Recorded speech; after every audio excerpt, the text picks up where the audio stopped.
Hello everybody and welcome to another Transformers third-party review. In today's video I'm taking a look at the complete KRONOS team, aka the Zeta Toys aerial bots. Big thanks to Robot Kingdom for making these reviews possible.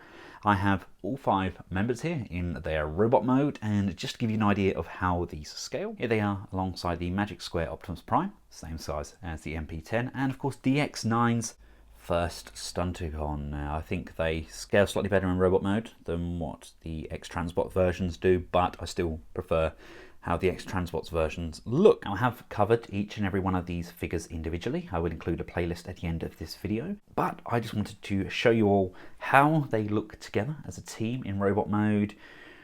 If I had the money, I would of course love to have these in bot mode in my display, as well as actually the jet modes are nice as well, and Superion. I can't afford 3 of each. I can't even afford 2 of each. So here they are. Here they are in all of their glory. I love how they look. I love those new cartoon heads as well. They do make a world of difference. I'm not going to go through the individual transformations. Again, these are covered in their individual reviews. So let's take a look at how they look together in their jet modes. Here we have them all transformed up into their jet modes, and yes, I know I'm missing the top piece of Firefly over here, but these look exceptional in their jet modes, don't they? Bearing in mind that this is the same size as a Seeker, you know, I think we've got some really gorgeous looking jets. None of them scale correctly. I mean, the Concorde is massive. A jump jet as well. I mean, these don't look as they should, but I think if we did them actually to scale, if we did any of the combiners to scale, they would look all over the shop. I mean, take Bruticus. He's got a tank for a leg and a jeep, and then he's got a shuttle on one arm and a helicopter on the other. He would be all over the place. I think the only one that would kind of look normalish would probably be Menasor, but even then that could still go horribly wrong.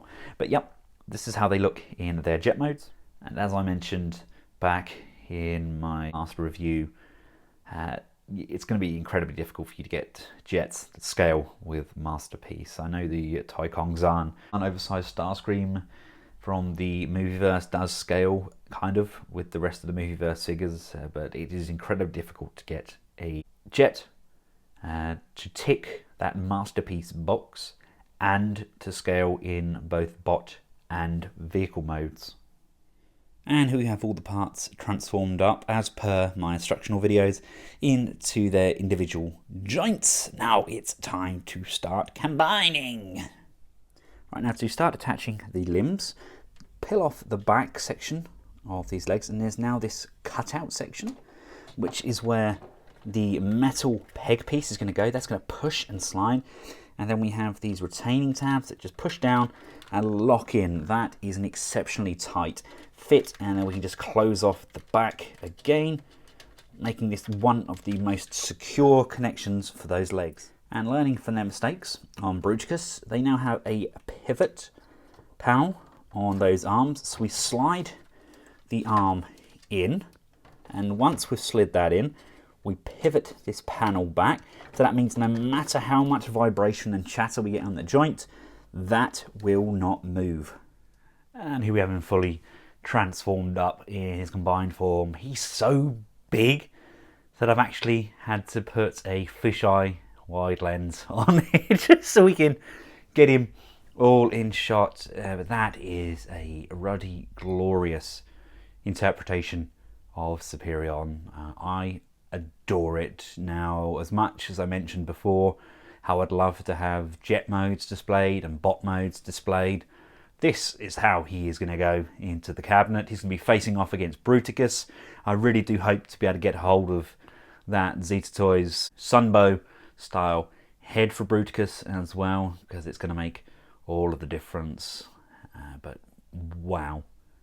Wow, I know people have complained about this being kind of shell former on that chest and on those legs, but he holds together so well. This is perfect. This is exactly what I need from a Superion. This is how I envisioned that Zhu Zhang one looking. Unfortunately, that wasn't quite as I had intended, but this is marvellous. Absolutely adore that head sculpt. Now I wanted to get batteries to fit these, but it's a different batteries for the Superion as over to the Bruticus, and again different to what was used in Constructor. I do wish these companies would kind of just keep the batteries all the same. I just can't keep up with them, and I need a big insignia there. I'll have to visit Toy Hacks, I think, to get that. Now of course this isn't exactly G1, it draws a lot of inspirations from the Studio Ox, hence we also have that Studio Ox style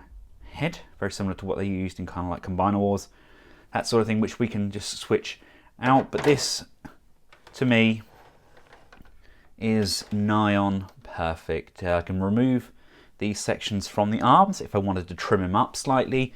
We've got really nice downwards motion, upwards motion, left and right, really natural, very fluid articulation. We have out to the side, really nice tight joints all the way around. I love the fact that they've now replaced this joint with one that flips down, so it can't pop out, it can't pop forwards or backwards. Now you do need to move that chest part forward to get full range of those arms, being able to bring them across the front, but they are not going anywhere. We've got a lovely waist joint there and an abdominal crunch. On a big guy like this, that is unheard of. Hip skirts to the front and to the rear allow for motion all the way forwards, all the way back, out to the side, upper thigh rotation in there as well. And this new locking mechanism that I've got on the knees works an absolute treat. We can now bend them all the way up, and these are not going anywhere at all. Love the fact that we've got them pistons being driven in there as well. And then the feet up and down, really nice solid stance there. He is not going anywhere. I mean, I only wish that I could have posed Bruticus like this. He's just a solid lump. They've done such vast improvements on those knees. I mean, these three are literally in a league of their own, aren't they? I know. Now, I do prefer the X-Transbots versions of the Stunticons at the moment, but I think the DX9 versions do scale better with these Zeta figures. So either way, I think the Menasors are all going to be about that same sort of height as well. But look at those. Those are just mind-boggling, aren't they? If anybody would have told you, say, 5 years ago, that we would have masterpiece scaled combiners, I would have laughed at them. It's like, yeah, that's not going to happen. Nobody can afford that. But these are affordable, and I don't think you're going to be disappointed. So there we have it, ladies and gentlemen, Zeta Toys KRONOS. Let me know your thoughts in the comments section below. I've included a link in the description where all of these figures can be purchased over at Robot Kingdom, and I'll include a Zeta Toys playlist at the end of this video as well. Until next time, for myself and KRONOS, thanks for watching, goodbye.